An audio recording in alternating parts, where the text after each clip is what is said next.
Into our news at 8 at the top of the hour. The trial of 5 men accused of killing a 14-year-old girl living with albinism and her 1-year-old cousin will begin at the High Court in Middelburg, Mpumalanga today.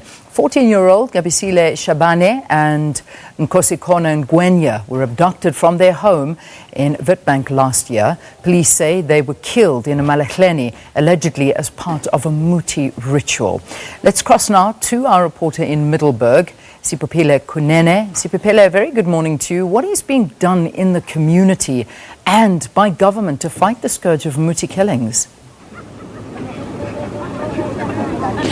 Morning, Leanne.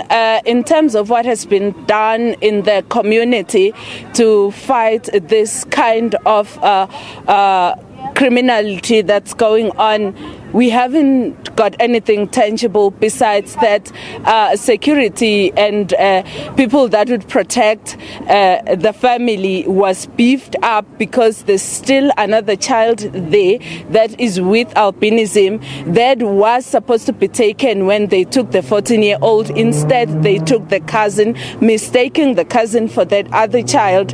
But for more on this, we'll be talking to a foundation, Hlalanikahle Albinism Foundation.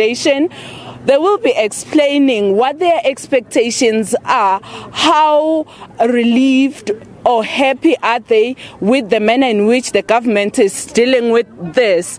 Trifena, briefly tell us how you feel about what's happening in terms of attending of this case. We feel very excited, and we're at the point where we think that we're coming to closing the case, and we're going to have closure in what happened to Gabsile and her cousin as well. So we are very happy that finally justice will be served, and we're hoping for a harsher sentence for the perpetrators.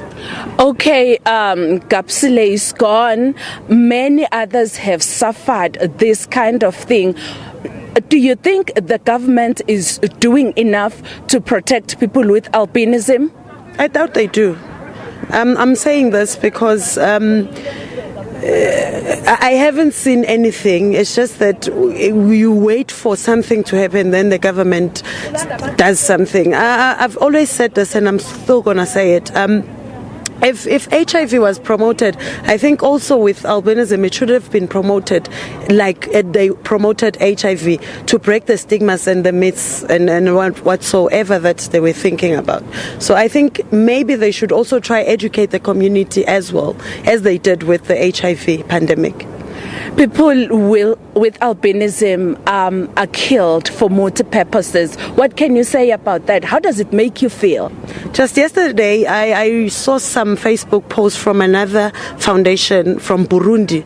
A 15-year-old boy was found murdered and mutilated. So it tells you that people still do believe in that we make Muti and that we form a part of rituals, or we strengthen people's businesses and whatsoever.